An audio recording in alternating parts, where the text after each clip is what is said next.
Well, good morning. It is Monday, March the 15th. Isn't this the Ides of March? Isn't this when Brutus stabbed Caesar? E tu, Brute, beware the Ides of March. Look at how literally aware I am here. Okay. Thought I was just a science guru. All right. So anyway, the Ides of March, a great day to talk about buffers. Okay? Buffers. What is a buffer zone? Just in general. I mean, I need a buffer here. What would that mean?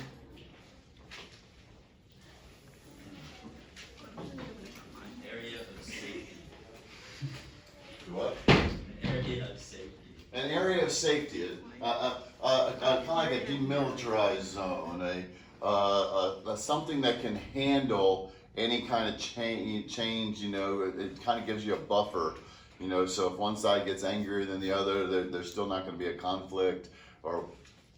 So for acids and bases, the buffer is a solution. It's a system that resists changes in pH. But in the way that we do that, it's a mixture of an acid and the salt, mixture of a weak, very important, weak acid, and the salt of that weak acid.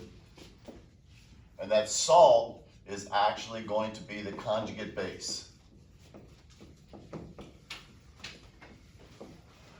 Now, it's also, or that's an acidic buffer, or a mixture of a weak base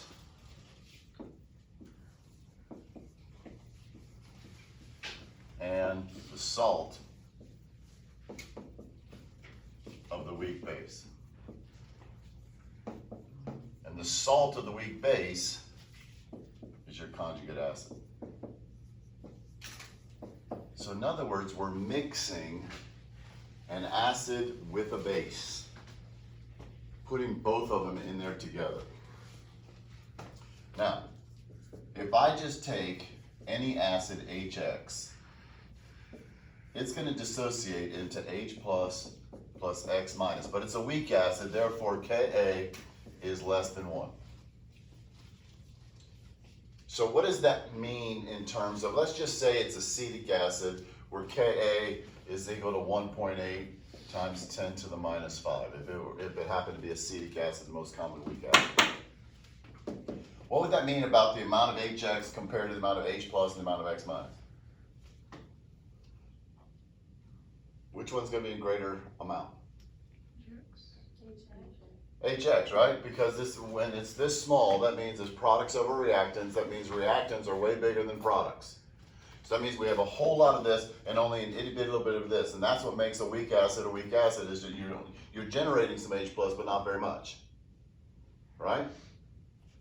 So if I put in a base with this, the base can react with the H plus, and as long as the H plus just keeps getting pulled out, the pH isn't going to change much, because more H plus can keep coming over and replacing it, and it's going to keep going to equilibrium. However, if I add some acid to this, if I add acid H plus, there's very little X minus in the solution to react with it. So that's going to push the reaction completely this way, and then the pH as the H plus, there's no more X minus, the H plus is just going to build up, and the pH is going to go way down. So by adding in the conjugate base, we give something for the H plus if I add an acid to it. So in other words, I can add a base and it's going to react with this. I can add an acid, it's going to react with this. That's going to stay constant. So the whole purpose of a buffer is to resist changes in pH when small amounts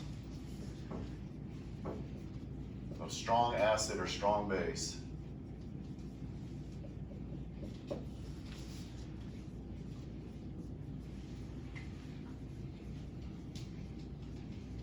are added. We talked about the acid-base nature of salts. If we take a weak acid, that means that that's the part, the X minus is the part that can react. It's the conjugate base.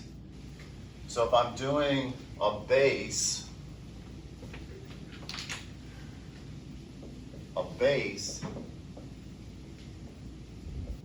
BH plus water, okay?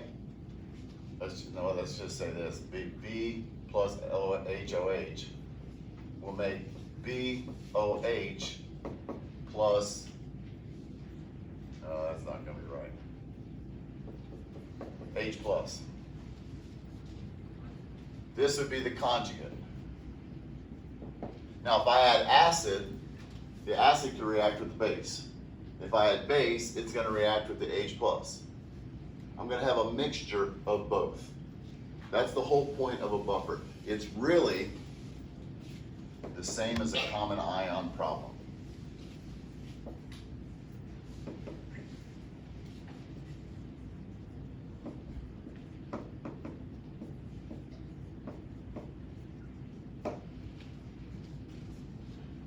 All right, so you have that worksheet, that acids and bases worksheet that we did 1 through 4 on. I still have one out here.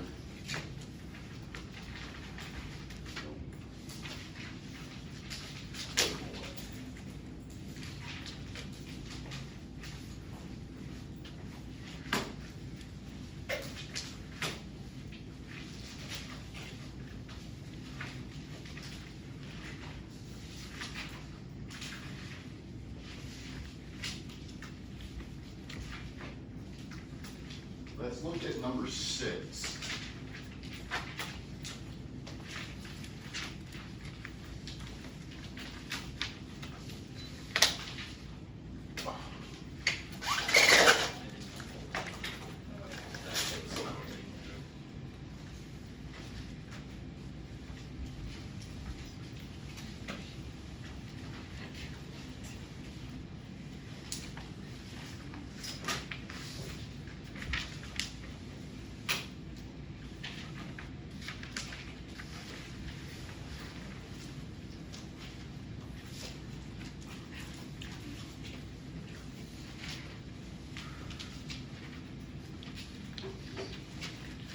All right, so calculate the pH of each of the following buffer solutions prepared by placing in a 1 liter solution 0.2 moles of this and 0.4 moles of this.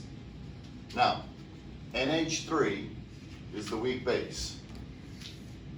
NH4Cl is the conjugate of that weak base. But we're always going to use the equilibrium, the equation and the equilibrium of the acid or the base, not the salt. So it's not going to be, where are we at? It's not going to be this plus this. We're going to write the equation for the base. So the base is ammonia. Ammonia is going to react with water. Okay? I totally did that equation over there wrong. This is going to be a better example. We're going to make NH4 plus OH minus.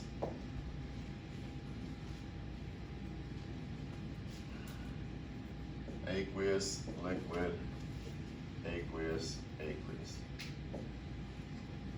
Now normally when we're doing this, we have the KB. Normally we were given, okay, so it's 0.2 molar, okay, of that. And then we could just go through and do the square root of 0.2 times KB, and that's going to give me my OH minus. Right? But OH minus, remember X is going to be negligible because the little bit of OH that's being produced is going to be way less than this. So with a buffer, we're adding in this. This is my common ion, my second thing that I'm adding in. So now my initial concentration isn't just this, it's going to be this plus 0.4 molar of that.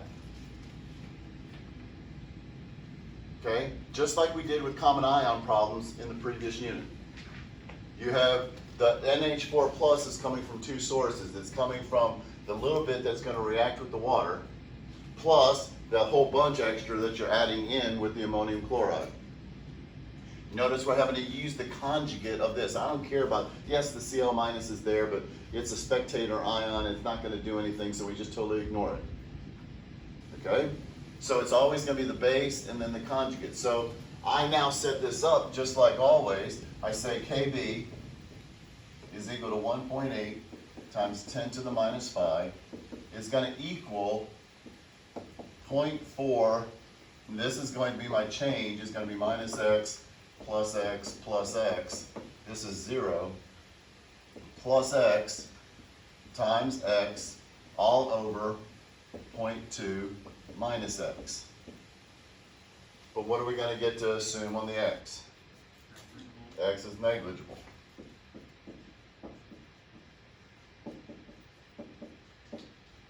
So therefore, we're going to end up getting 1.8 times 10 to the minus 5 times 0.2 divided by 0.4 is equal to my x, which is my OH minus. And somebody do that, well, it's basically a half, so it's going to come out to 9 times 10 to the minus 6.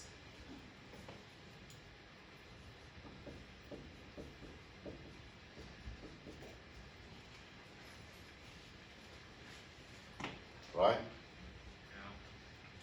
Yeah. Now, I want pH, so what do I have to do to find pH? And that, what does that get me? pOH. Negative log 9.0 times 10 to the minus 6. And that equals 5.9, 5.8 something.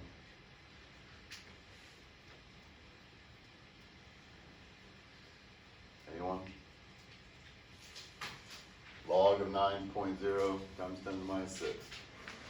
5.0. 5 point, oh yeah, I went the wrong way. So what's the pH? 9. Okay? Now, here's the deal. This is what makes a buffer a buffer.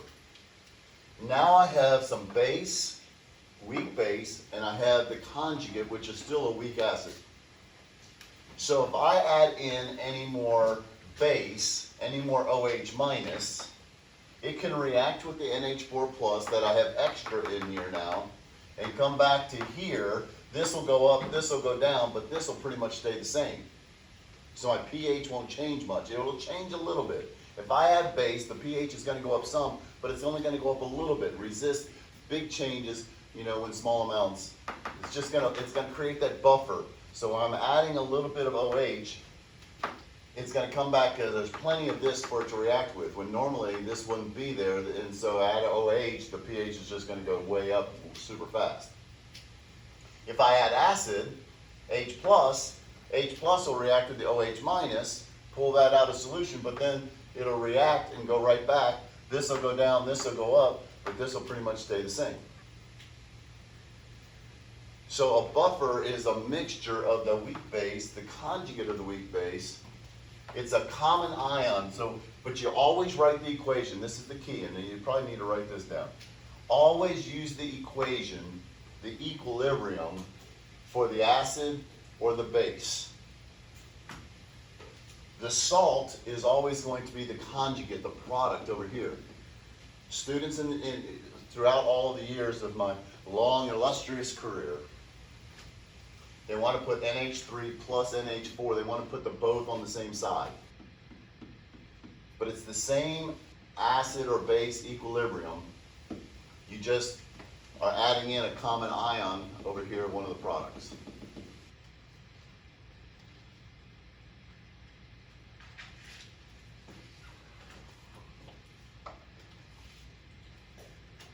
Does everybody have this copied down so I can erase it?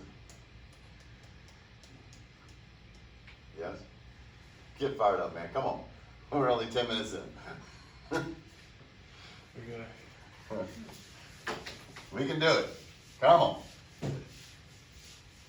Brain's got to be on fire for this stuff.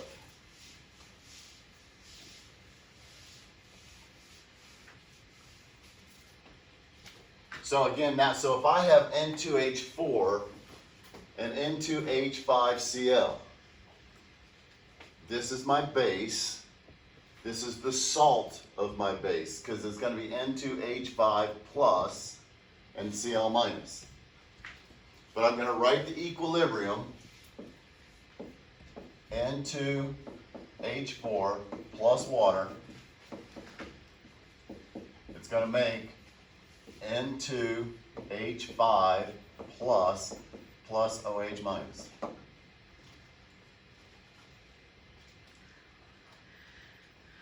Okay, so we always just write the equation for how the base is going to react with water, or how the acid is going to react with water. These are both basic pHs. We'll do a acidic buffer here next.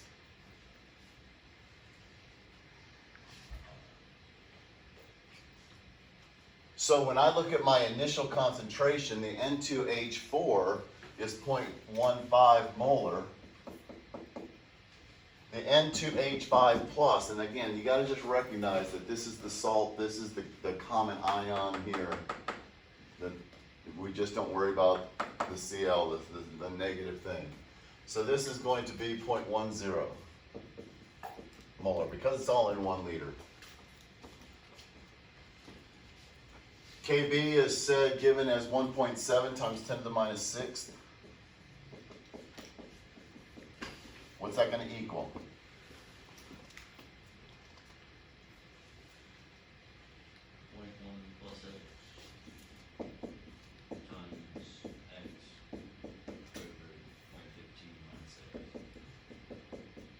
Yep. We can assume X is negligible.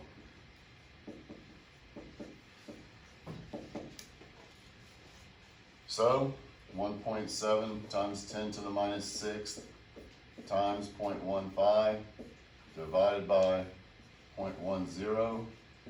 So 1.7 times 1.5. Was that going to be another 0.85? So 2.55 times 10 to the minus 6.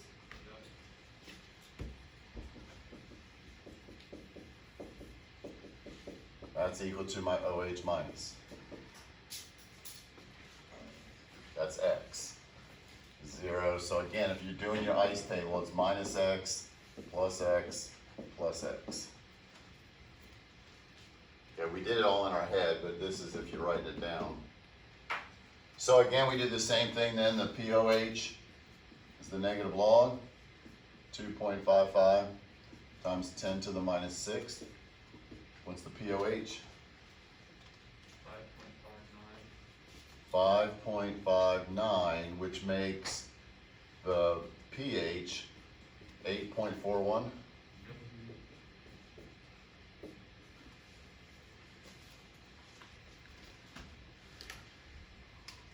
Now everybody knows, I'm not showing them 14 minus, but everybody knows that's how we're getting that, right? pH plus POH equals 14, so. Okay. All right. So to calculate the pH of a buffer, it's just a common ion problem. You're just going to know both of these. Okay? So let's look at an acidic one.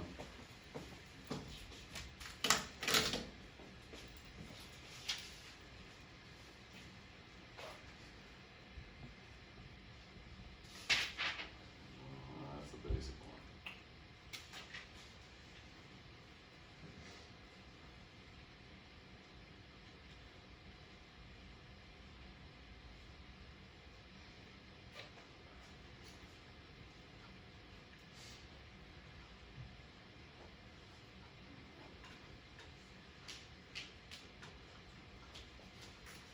Okay, this is gonna be another basic one, but this is on that, sheet that I gave to you that we did at the beginning of the very old AP problems.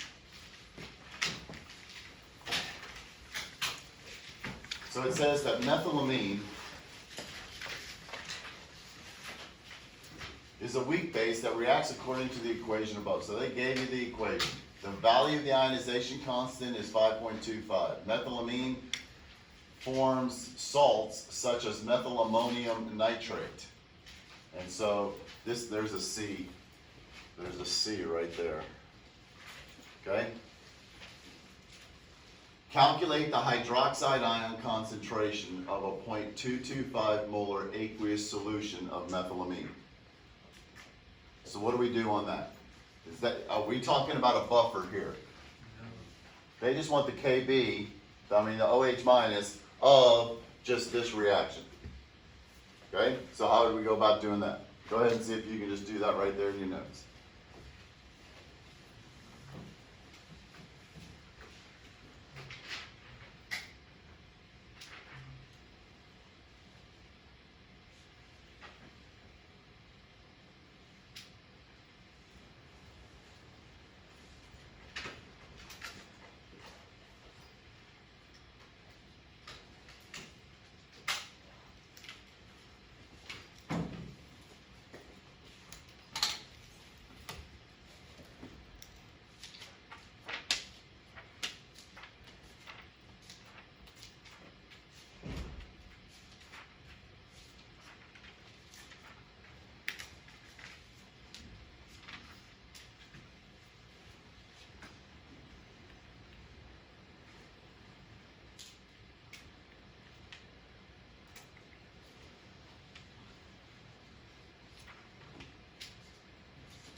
Mr. Hobbs, will we ever have to explain how like a buffer works, like on a test or the AP? Well, they're going to ask, show the chemical reaction of if I add acid to this.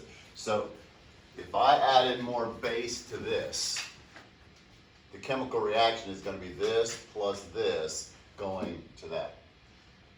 If I said, what's going to happen, write the chemical reaction equation for the reaction if I add more base. Well, adding more OH minus, okay, is going to cause this, if I add base, it's going to cause this to go up, so it's going to shift the reaction this way, so it's going to be N2H5 plus OH going to here. If I add acid, it's going to make the OH minus react here, causing it to come more this way. So we'll never have to explain it. No, usually they just ask for the equation. Okay, so do we have this first part? It's the straightforward part.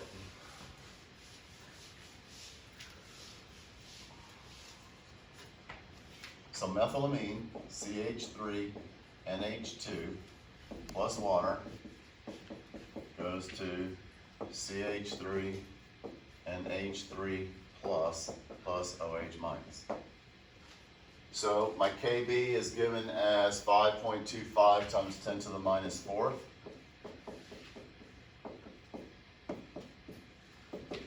Okay, so my initial concentration is what? 0.225 of this. 0 and 0 here, because we're not adding in any salt, it's just this solution. Okay, so my change, minus x, plus x, plus x. So when we get to this, it's going to equal x squared over 0.225 minus x. We assume x is negligible.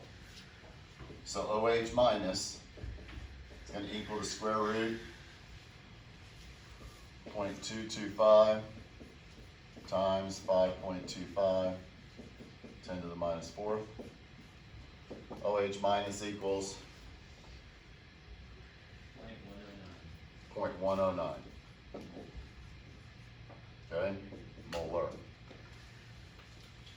Now, we could go and find the POH and pH, but the question asks for the OH minus, so we can just stop right there.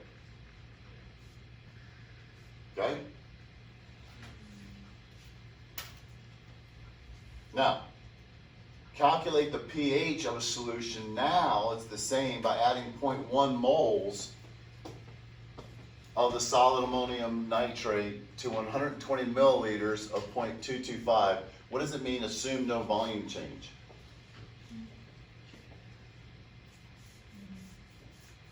Is it going to change my 0.225 molar? No, so it's already telling me the concentration. So in other words, I have this. But what am I going to do now in part B? What am I going to add?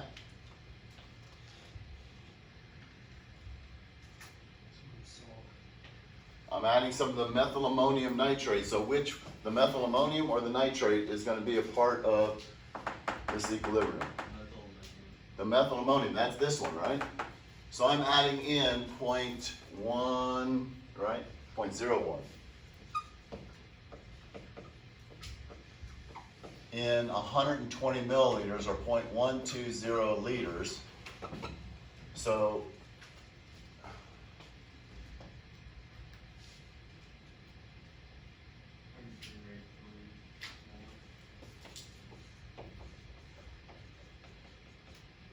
okay, so that's my methyl ammonium ion concentration. So now I just do the exact same thing. So now it's going to be 5.25 times 10 to the minus 4 is equal to what?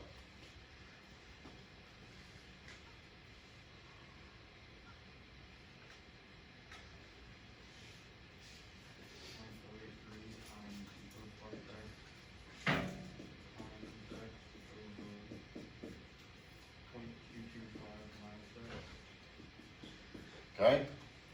Now, this one is really tight.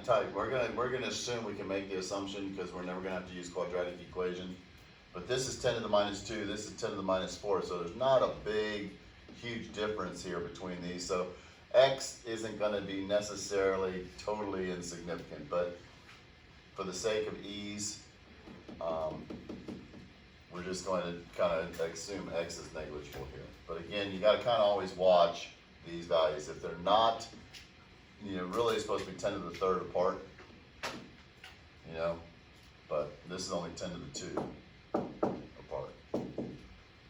But if we assume x is negligible, x equals the OH minus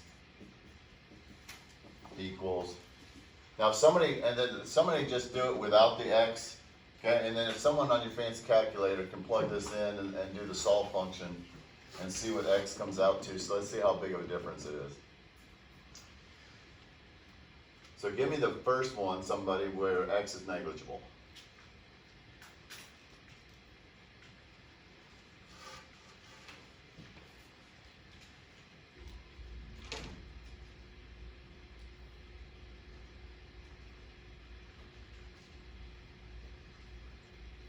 Anyone?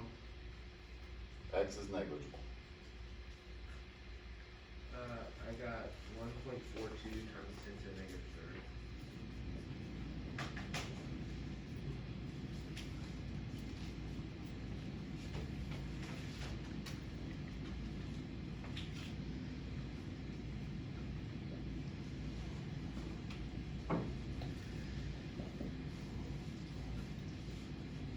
What do we get when we plug it into the calculator? So 1.39 times 10 to the minus third. Okay, so not that far off, okay? But you can see that times 10 to the minus third, 0.001, coming off of here, 0.001 is going to change it to 0.082. Okay, so it changes it somewhat, so it does affect that second sig fig just a bit, but our assumption is probably going to be the pH is still going to be pretty close to what it was before. So this one says calculate the pH, so what's my last steps? POH, negative log 1.42 times 10 to the minus third, or the negative log 1.39 times 10 to the minus third. What do those two values come out to? 2.85.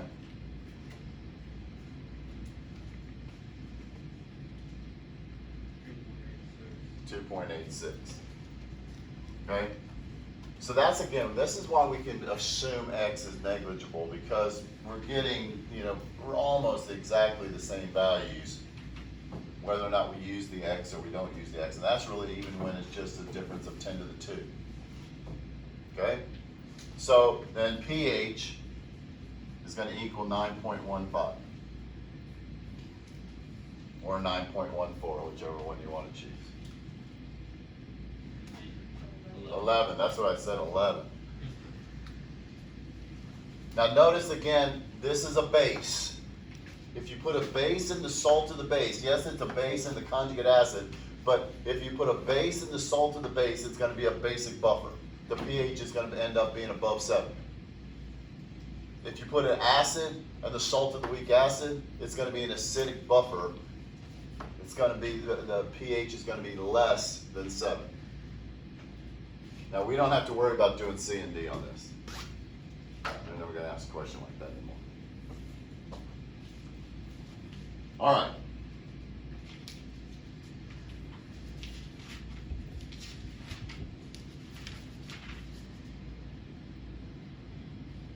So let's look, this is in your textbook now, page 768. Let's look at number 20, just from a theoretical point of view. Which of the following solutions is a buffer? Okay? What type of substance is CH3COOH? Remember, the COOH is that carboxylic acid group. So anytime you see COOH, that's a weak acid. Okay? So that's word noteworthy. Okay, that's word COOH always equals a weak acid. And 50 milliliters, what is this? Strong base. Are buffers ever made with strong? No. So this is not a buffer. It is an acid and a base, but it's not a weak acid and the salt of its weak acid. What would we have to add to acetic acid to make it a buffer? What ion would had to be present? The acetate. So like sodium acetate or potassium acetate would be added in order to make it a buffer. Okay? A solution is made when we mix 100 milliliters of acetic acid and 500 milliliters of NaOH. So now we have a whole bunch more NaOH, right? So we are making some sodium acetate, but, okay, well, I gotta come back to that one. Would this salt and this salt make a buffer? No. All right, I gotta make a correction. I'm gonna go to A.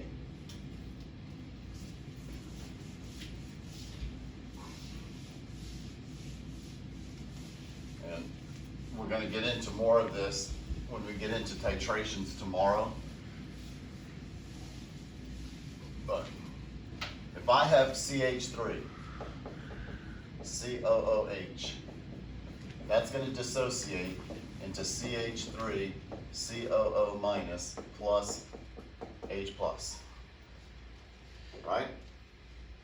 Now if I have 100 milliliters of what's the concentration? 0.1. And then I add in 50 milliliters of a base. That's 0.1. Will that completely neutralize this? It's only going to neutralize half of it. Okay?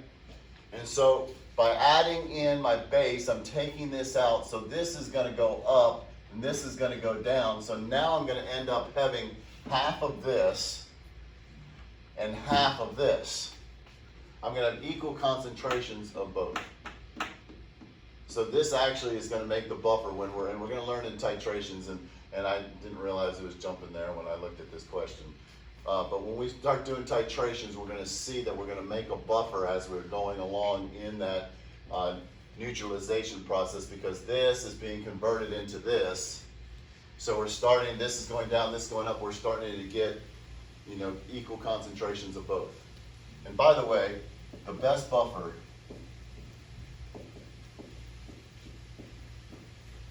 is a 50-50 mix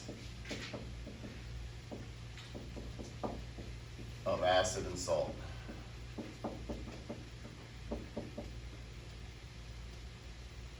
That gives you the maximum capacity.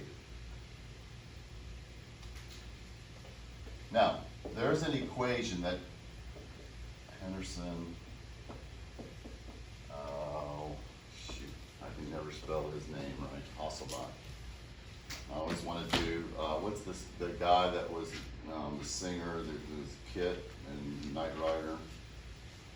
David Hasselhoff. Yeah, Hasselhoff, that's Yeah. how I always want to call it Hasselhoff instead of Hasselbach. He was in the SpongeBob movie too. Really? Yeah, the old.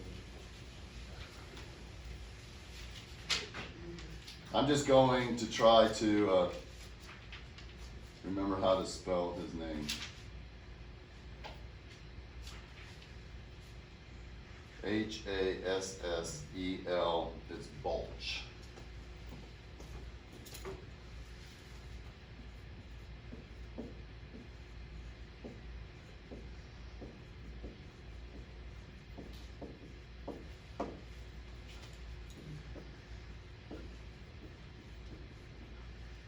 This is going to be a shortcut. The pH of a buffer is going to equal the pKa plus the log. Make sure I can put this one right.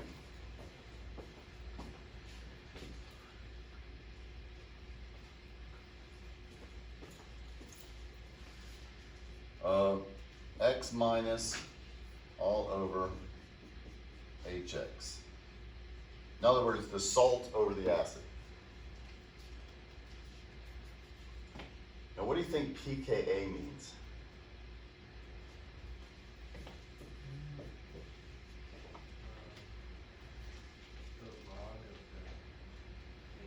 The negative log of the Ka.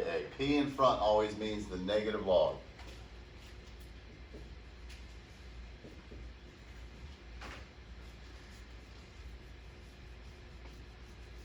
Okay, so we can just, if we want to know the ratio, if we want to get the pH, okay, we can know, if we know the Ka of the acid, we can do the pH minus the pKa is going to equal the log, and then raise 10 raised to that, and we can find what the ratio of x minus salt to acid needs to be to get a certain pH.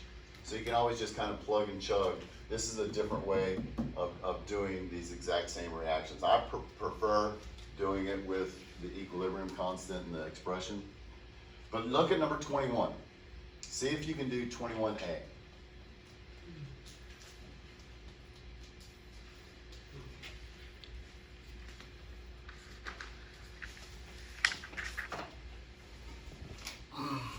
This is depressing looking at it being only 8 o'clock.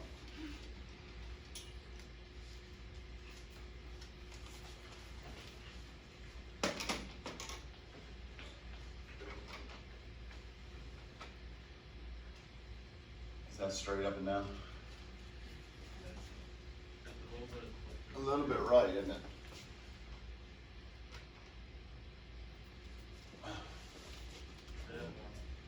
No, I think that's, That looks good. I think we're there.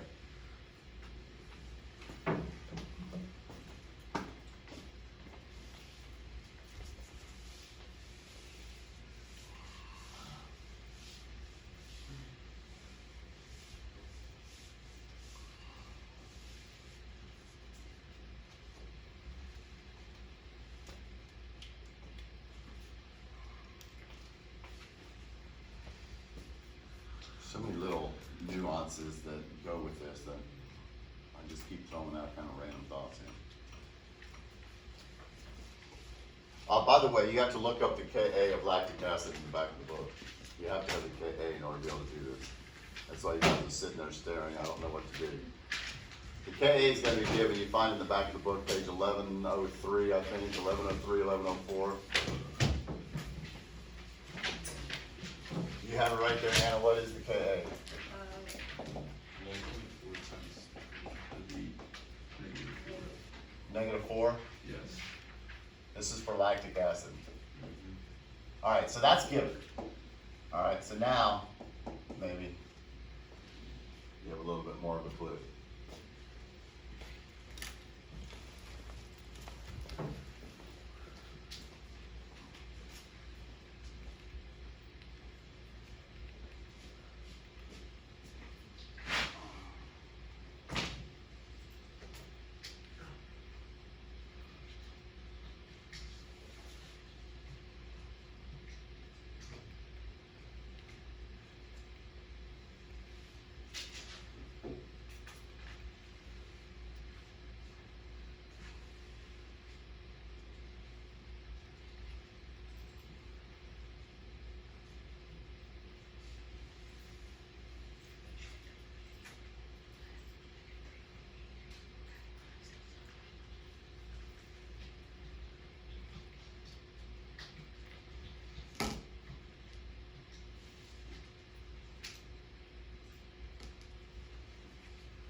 So what's the equation that we write for our equilibrium? Do we know what lactic acid even is? I mean, you look it up in the back, but what can we use just as a generic equation for it? HX, okay? So, they don't tell me what lactic acid is, but I'm assuming it's monoprotic, that there's only one hydrogen. I can just say HX. So HX is gonna go to H plus and X minus, where X minus is going to be my lactate ion. Right? Sodium's always gonna be the spectator. So I have my initial concentrations are 0.12 molar and 0.11 molar, right? Yes. So my change, minus X plus X plus X, I'm starting with 0 of that. So 1.4 times 10 to the minus 4th is going to equal, notice, let's just go ahead and make the assumption, we know X is negligible, so it's going to be 0.11 times X all over 0.12. Now what would happen if they were equal concentrations? Okay, so for a 50-50 buffer, let me just write this last thing. For a 50-50 buffer, pH equals, well, pKa. Well, let's say it this way. H plus equals Ka, so pH equals pKa. The negative log of each one is gonna be true. Okay?